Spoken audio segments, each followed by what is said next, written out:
الاكل رائع بجد. الشيف ما شاء الله تسلم ايديكي بجد. بجد حلو ولا عشان لا والله لا والله لا والله ما شاء الله. لا ممتازه ممتازه. انا اكل من كتر وانا عصرتها على الهواء طلعت منها كل حاجه. حلوه حلوه حلوه والله ابدا. انا حتى الاصناف اللي مش موجوده طلعتها وعملتها. لا ما شاء الله والله يعني تسلم ايدك يا شيف بجد والله. حبيبتي استاذه منال ربنا مخرجتنا الجميله استاذه منال. ربنا يكرمك. لا لا ما شاء الله تسلم مخرجتنا ايدك. الجميله ايمان احمد. ايام منصور. استاذه ايام حبيبه قلبي روح قلبي ولاء مهندسه الصوت صح كده. مخرجنا الجميل. الاكل يا جماعه انتوا بتقولوا ايه؟ السمك كله خلاص عمرو. ما شاء الله كل حاجه ما شاء الله. لا ما شاء الله تسلم ايدك. تسلموا لي يا جماعه. ما حدش يقول لمراتي ان انا اكلت مع الشيف عشان هيروح ياكل لسه هيروح يتغدى لسه هيروح يتغدى.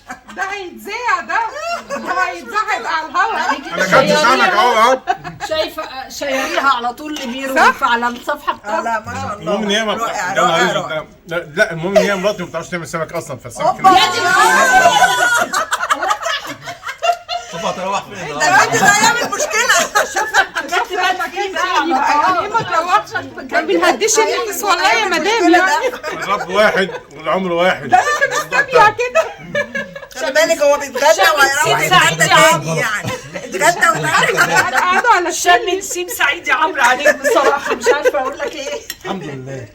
انا مبسوطه والله يا جماعه ان انا كنت النهارده معاهم. احلى ناس واحلى برنامج واحلى فريق عمل واحلى مخرجين ومعدين مصورين. بجد احلى شيف. حبيبتي كلنا والله بنحبك انا والله. مبسوطه والله. انا اللي منورنا دايما بحبكم. في برنامج عيشها صح.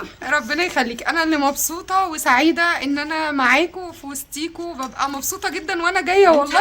وعايزه اقول لكم ان من اخف واحلى الحلقات اللي باجي بصورها هنا والله العظيم. ما بتبقاش متعبه وسبحانك يا رب بتبقى خفيفه وسريعه وروحها حلوه جدا جدا. وعمرو قاعد بياكل على فكره. يعني كلنا مركزين معاكي وهو قاعد بياكل ملوش دعوه. هو شغال ملوش علاقه باي حاجه. الاكل يا احنا مش جماعه بنهدي النفوس.